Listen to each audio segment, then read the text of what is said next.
Hi friends మనకు UPSC union public service commission నుంచి ఒక నోటిఫికేషన్ రిలీజ్ అయింది. సో ఇందులో మనకి సివిల్ సర్వీసెస్ ఎగ్జామినేషన్ 2022. సో ఎవరైనా సివిల్ సర్వీసెస్కి అప్లై చేయాలనుకున్న వాళ్ళు ఈ నోటిఫికేషన్ ద్వారా అప్లై చేసుకోవాల్సి ఉంటుంది. సో ఇక దీనికి కావాల్సిన అర్హత చూసినట్లయితే కేవలం డిగ్రీ ఉన్న వాళ్ళు ఎవరైనా అప్లై చేసుకోవచ్చు. సో డిగ్రీలో పర్సెంటేజ్ అనేది ఏది అవసరం లేదు. So degree BA, BCom, BSc, BBM ఎన్ని డిగ్రీ, అదేవిధంగా హయ్యర్ క్వాలిఫికేషన్ ఉన్న వాళ్ళు కూడా ఈ జాబ్స్కి అప్లై చేసుకోవచ్చు. అయితే ఇక ఏజ్ లిమిట్ చూసినట్లయితే మనకి 21 నుంచి 32 సంవత్సరాలు అనేది తప్పనిసరిగా ఉండాలి. సో 21 మినిమం ఉండాలి, 32 మ్యాక్సిమం ఉండాలండి ఈ అప్లై చేసేవాళ్ళు. ఇక నెక్స్ట్ చూసినట్లయితే సో చివరి తేదీ 22/2/2022. సో హౌ టు అప్లై, ఇవి టోటల్గా ఆన్లైన్లోనే అప్లై చేసుకోవాల్సి ఉంటుంది. సో ఆన్లైన్లో అప్లై చేసేటప్పుడు మీరు 10th mark list, caste, Aadhaar card, photo ఇవన్నీ కూడా తీసుకొని వెళ్ళాల్సి ఉంటుంది. ఓకే, సో ఇవన్నీ కూడా అవసరమైన డాక్యుమెంట్స్ అనేది ఎంటర్ చేసి సో దీంట్లో అప్లోడ్ చేయాల్సి ఉంటుంది. కాబట్టి మీరు కంపల్సరీగా ఒరిజినల్స్ అనేది తీసుకొని వెళ్ళండి. ఇక నెక్స్ట్ చూద్దాం. So last date for receipt of online application.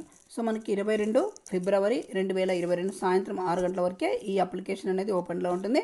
So ఆ తర్వాత డేట్ అనేది ఎటువంటి పరిస్థితుల్లోనూ వీళ్ళు పొడిగించరు. కాబట్టి సో మీరు ఎంత తొందరగా అయితే అంత త్వరగా అప్లై చేసుకోండి ఫ్రెండ్స్. సో గ్రూప్స్ అనేది చాలా కష్టంగా ఉంటుంది కాబట్టి సో చాలా కష్టపడాల్సి ఉంటుంది. దీనికి సంబంధించి సబ్జెక్టులు అనేది చాలా వ్యాస్ట్గా ఉంటుంది. సిలబస్ అనేది మీరు గ్యాదర్ చేసుకొని చదవాల్సి ఉంటుంది ఫ్రెండ్స్. సో ఓకే, ఇక next penalty of wrong answers. Candidate should note that there will be penalty negative marking for wrong answers marked by a candidate in an objective question paper. So next చూసినట్లయితే mobile phone band. So exam వెళ్ళినప్పుడు మనకి so మీకు mobile phone అనేది accept చేయరని చెప్పేసి ఇక్కడ ఇవ్వడం జరిగింది. సో ఇక్కడ పోస్టులు చూద్దాం, ఏ డిపార్ట్మెంట్లో పోస్టులు ఉన్నాయి. సో ఐఏఎస్, సో కలెక్టర్స్ పోస్టులు ఉన్నాయి, అదేవిధంగా ఫారిన్ సర్వీసెస్లో పోస్టులు ఉన్నాయి. సో ఇండియన్ పోలీస్ సర్వీస్, అదేవిధంగా Indian audit and account services, next Indian civil account services, Indian corporate law services, Indian defence accounts services, Indian defence estate services, Indian information services junior grade A, so Indian postal services, so అదేవిధంగా postal and telecom, railway protection force, so revenue services, revenue income tax department. So ఇవన్నీ కూడా పెద్ద పెద్ద officer పోస్టులు ఏమనండి. So ఈ డిపార్ట్మెంట్లో మీరు డైరెక్ట్గా ప్రమోషన్ అనేది తీసుకోవచ్చు, అంటే పెద్ద పోస్ట్ అనేది తీసుకోవచ్చు. ఇక నెక్స్ట్ చూద్దాం.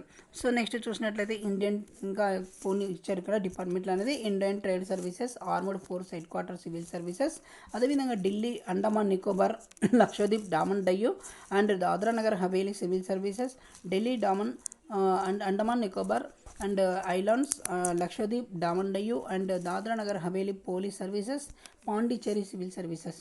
సో ఇన్ని రకాల డిపార్ట్మెంట్లు అనేది మనకి ఇవ్వడం జరిగింది. సో మీరు ఏదో ఒక డిపార్ట్మెంట్లో మీరు వెళ్ళడానికి అవకాశం ఉంటుంది ఫ్రెండ్స్. ఓకే, ఇక నెక్స్ట్ చూద్దాం.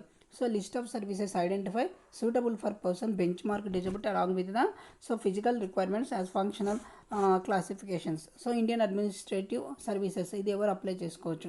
సో లోకోమోటివ్ అంటే హ్యాండిక్యాప్డ్ వాళ్ళు కూడా అప్లై చేసుకోవచ్చు, జనరల్ పీపుల్ కూడా ఈ జాబ్స్కి అనేది అప్లై చేసుకోవచ్చు. సో ఇక పోస్టులు చూసినట్లయితే మనకు దాదాపుగా 830 పోస్టులకు కానీ నోటిఫికేషన్ రిలీజ్ చేయడం జరిగింది. ఓకే, సో నెక్స్ట్ వచ్చేసి మనకి సో ఇక్కడ చూడొచ్చు దాదాపు 16 రకాలైనటువంటి డిపార్ట్మెంట్లో పోస్టులు అనేది ఇవ్వడం జరిగింది. ఓకే, ఇక నెక్స్ట్ ఎగ్జామ్ సెంటర్స్. సో మీరు ఏదో ఒక ఎగ్జామ్ సెంటర్ మీకు దగ్గరలో ఉన్న ఎగ్జామ్ సెంటర్ని సెలెక్ట్ చేసుకోండి. అదే ఎగ్జామ్ సెంటర్ అనేది మీకు వస్తుంది. సో దీంట్లో మీరు 2-3 ఎగ్జామ్ సెంటర్లు పెట్టాల్సిన అవసరం లేదు, కేవలం ఒక్క సెంటర్ మాత్రమే పెట్టుకోవాల్సి ఉంటుంది.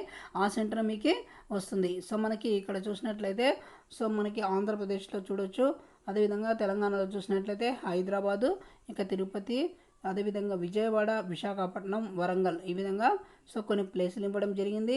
సో దీన్ని బట్టి మీరు అప్లై చేసుకోవచ్చు. అదేవిధంగా అనంతపురం కూడా ఇచ్చారు ఇక్కడ. సో మీకు దగ్గర అనంతపురం ఉంటే అనంతపురం కూడా పెట్టేసుకోవచ్చు. Next so centres for civil services mains. So మెయిన్స్కి వచ్చేసి మనకి ఆంధ్రప్రదేశ్లో విజయవాడ ఇచ్చారు, సో అదేవిధంగా చెన్నై ఇచ్చారు, ఇక నెక్స్ట్ హైదరాబాద్, బెంగళూరు. సో ఇవి ఏదో ఒకటి సెంటర్ అనేది చూజ్ చేసుకోవాల్సి ఉంటుంది ఫ్రెండ్స్. సో ఎవరైతే ఫస్ట్ పెట్టుకుంటారో వాళ్ళకే సో ఫస్ట్ అలాట్మెంట్ అనేది ఇస్తారనమాట. ఇక నెక్స్ట్ చూసినట్లయితే plan of examination. So the civil services examination will consist of 2 successive stages. So civil services preliminary examination for the selection of candidates for the main examination and civil services main examination written and interview for the selection of candidates for the various services and post and above. Okay, next applications are now invited civil services examinations only. So the candidates who are declared by the commission have to qualify so admission to civil services mains examination. Okay, next చూద్దాం. So eligibility condition. So Indian citizen, ఎవరైనా apply చేసుకోవచ్చు ఈ జాబ్కి. Age limit చూసినట్లయితే minimum 21 సంవత్సరాలు ఉండాలి, maximum 32 సంవత్సరాలు ఉండాలి. సో కట్ ఆఫ్ అనేది మనకి ఆగస్టు 1, 2022 అనేది ఉంటుంది. కాబట్టి సో మనకి 2 ఆగస్టు 1990 నుంచి ఆగస్టు 1, 2001 మధ్య పుట్టిన వాళ్ళు ఎవరైనా అప్లై చేసుకోవచ్చు. ఇక ఏజ్ రిలాక్సేషన్ చూసినట్లయితే ఎస్సీ ఎస్టీలకి 5 సంవత్సరాలు, అదేవిధంగా బీసీలకి 3 సంవత్సరాలు సడలింపు అనేది ఇక్కడ ఇవ్వడం జరిగింది.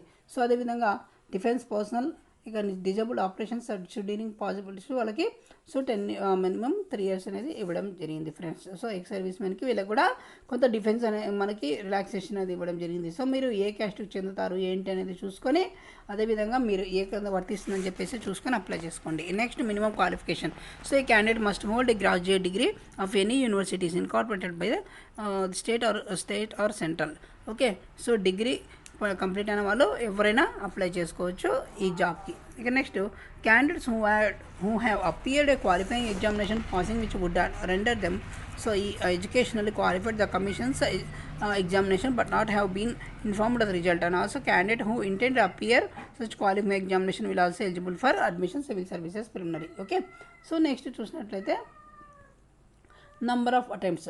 సో మనకి ఈ సివిల్స్ అప్లై చేసుకోవడానికి ఎన్నిసార్లు అయినా అప్లై చేసుకోవచ్చా అంటే లేదు, కొన్ని లిమిటేషన్స్ అనేది పెట్టారు. సో ఆ లిమిటేషన్స్ దాటితే మీరు మరి సివిల్స్కి అప్లై చేసుకోవడానికి ఆస్కారం లేదు. ఓకే, సో ఇక్కడ చూడొచ్చు మనం every candidates appearing at the examination who is otherwise eligible shall be permitted 6 attempts only. Okay, మనకి 6 సార్లు మాత్రమే అటెంప్ట్ చేయాల్సి ఉంటుంది, ఆ తర్వాత మీకు ఎటువంటి అవకాశం ఇవ్వరు ఫ్రెండ్స్. ఇక నెక్స్ట్ చూసినట్లయితే ఎస్సీ ఎస్టీలకి ఎటువంటి పరిమితి అనేది లేదు. సో వాళ్ళు ఎన్నిసార్లు అయినా ఈ జాబ్స్కి అప్లై చేసుకోవచ్చు. ఇక నెక్స్ట్ చూద్దాం. సో ఇక్కడ చూడొచ్చు handicapped, SC ST OBC and వీళ్ళ క్యాండిడేట్స్కి మాత్రము సో కొంతమందికి ఈ పర్మిషన్స్ అనేది ఇవ్వడం జరిగింది. సో వాళ్ళు మాత్రమే సో కొన్నిటికి అప్లై చేసుకొని మీరు చేసుకోవచ్చు, ఎన్నిసార్లైనా అప్లై చేసుకోవచ్చు. ఓకే, సో ఇదండి.